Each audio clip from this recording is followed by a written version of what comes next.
Weekly Walk viewers, greetings from the Beltline in Hotlanta, as I like to call it. You can't call it Hotlanta. That's literally like what people make fun of. It's okay. ATL. Okay, ATL. Yeah. I'm a tourist though, so I can say Hotlanta, right? Yeah, I'm a tourist. you can. Okay, I am here with Lauren Schuman, who is VP of Product Growth at Mural.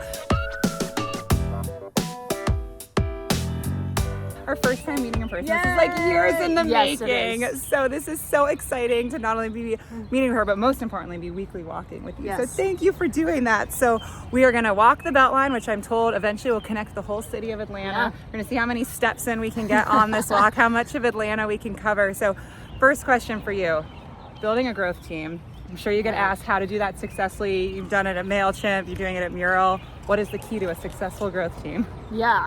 This is a very hot question, and I think that honestly, a lot of people have given really good advice on this. There's not a lot else to share, but if I had to boil it down into what I typically share with founders or anybody who's seeking advice, is that it's really personal based upon the specific company.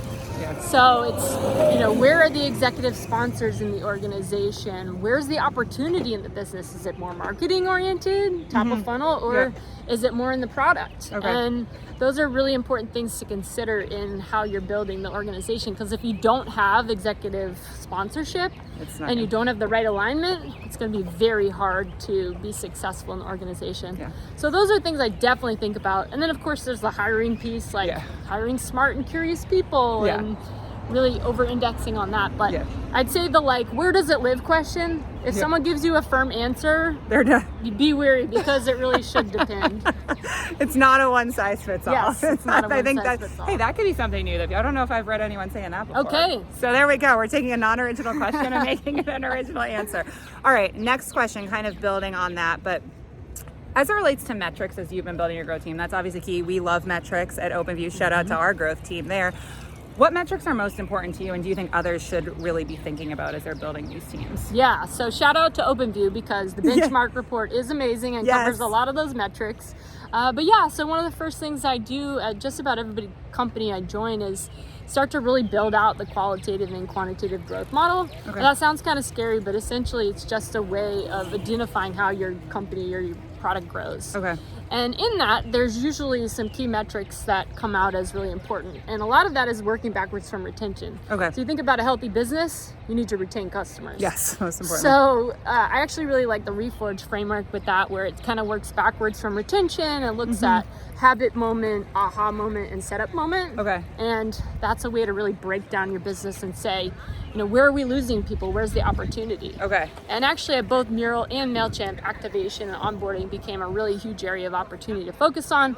A lot of people in the PLG space talk about onboarding and how important it is. By the way, it's way harder to do than it seems, but it's a really important metric to nail. Okay. And one thing I think people get wrong about activation in particular is that they try to make it very scientific.